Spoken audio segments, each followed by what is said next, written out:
Selamat petang, salam sejahtera. Isu paling hangat hari ini, arahan Najib suatu bentuk ugutan. Berita sepenuhnya.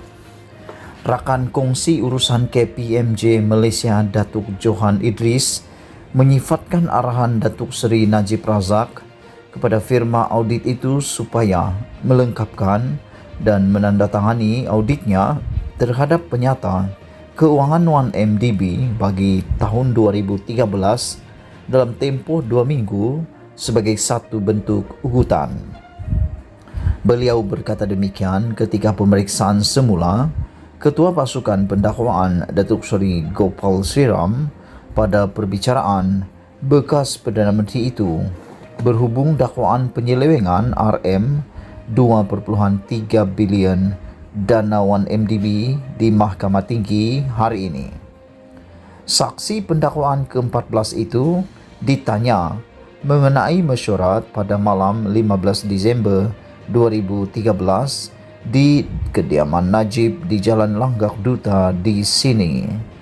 Sriram bertanya, anda diminta mengesahkan bahawa minit mesyuarat tidak menunjukkan terdapat sebarang tekanan yang dikenakan oleh tertuduh Najib terhadap anda pada mesyuarat ini. Anda berada di sana, ada tekanan? Johan menjawab, saya katakan sebagai ugutan. Ugutan kepada kami untuk membuat kesimpulan dan menandatangani penyata audit 31 Mac 2013. Sriram bertanya, daripada siapa? Johan menjawab, Najib. Pada peringkat ini, Peguam Wan Aizuddin Wan Mohamed membantah jawaban saksi.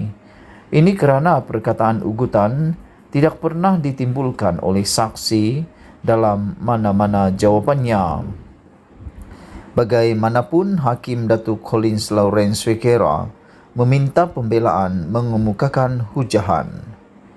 Sebelum ini, mahkamah diberitahu bahawa KPMJ masih belum menandatangani audit untuk penyata keuangan 1MDB bagi tahun keuangan berakhir 31 Mac 2013 kerana 1MDB masih belum memberikan maklumat yang diminta KPMJ sejak April 2013.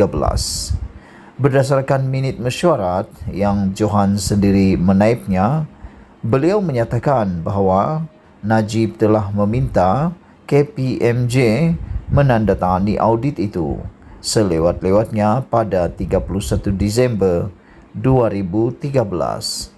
Najib, 68 tahun, menghadapi 4 pertuduhan menggunakan kedudukannya untuk mendapatkan rasuah berjumlah RM2.3 bilion daripada dana 1MDB dan 21 pertuduhan wang haram membabitkan jumlah yang sama. Perbicaraan bersambung. Sekian isu hangat malam ini. Jangan lupa tinggalkan komen anda. Sila tekan butang subscribe untuk mendapatkan isu-isu terkini daripada channel yang luar biasa ini. Sebelum kita berpisah, tolong sila tinggalkan banyak komen anda berkaitan Najib bosku. Dan kita jumpa lagi. Malaysia kita punya, kita jaga sama-sama. Cintai Malaysiaku. Kita jumpa lagi. Selamat Hari Raya. Bye-bye dan bye-bye.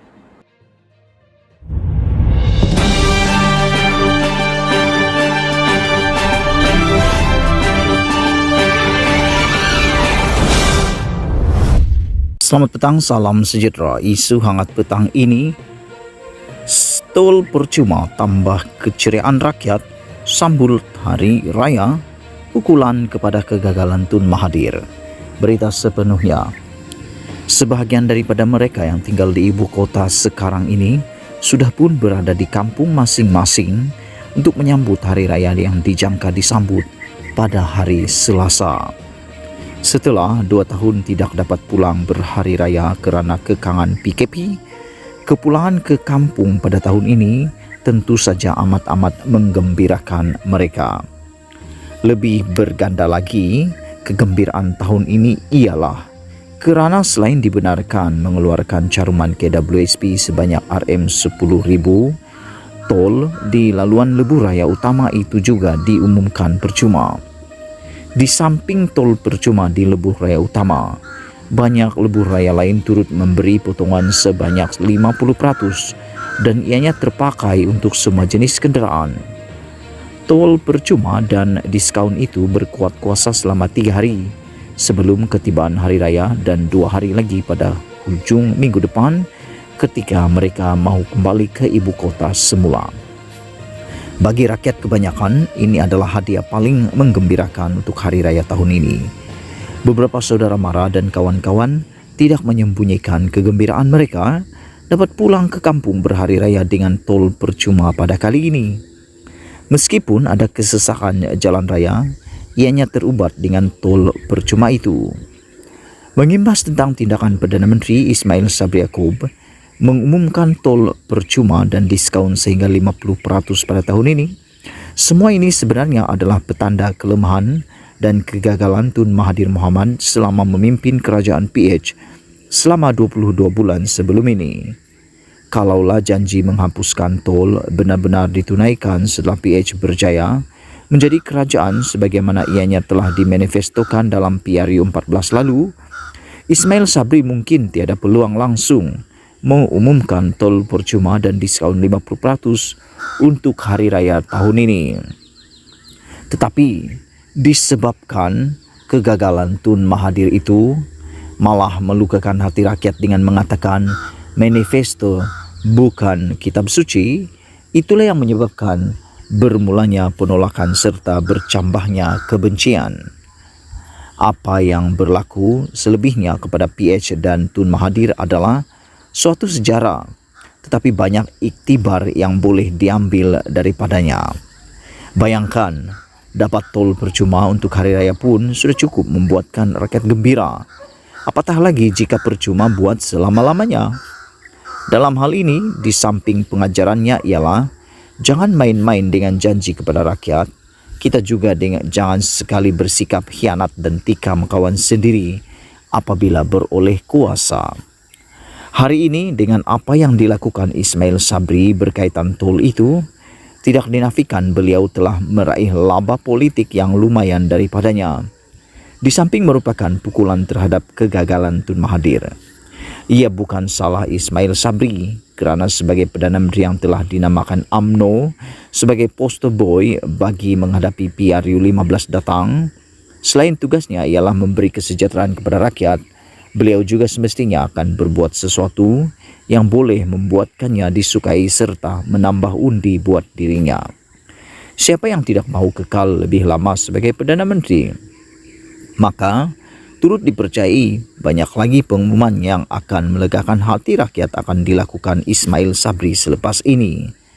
Semua orang yang jadi Perdana Menteri pasti akan berbuat hal yang sama, kecuali Tun Mahathir dan menteri-menteri kabinet dalam kerajaan PH yang tidak berani berbuat sesuatu untuk memperingatkan Perdana Menteri tentang janji manifesto ketika itu. Ada kawan dalam UMNO berkata, kalau PRU 14 dulu antara sebab yang memenangkan PH ialah janji tol percuma beserta mungkin beberapa sebab yang lain, tol percuma di hari raya yang diumumkan Ismail Sabri tahun ini tidak mustahil menjadikannya mampu kekal lagi sebagai Perdana Menteri. Ditulis oleh Sahbudin Husin. Sekian isu hangat petang ini. Jangan lupa tinggalkan komen anda, sila tekan butang subscribe dan kita jumpa lagi. Bye-bye.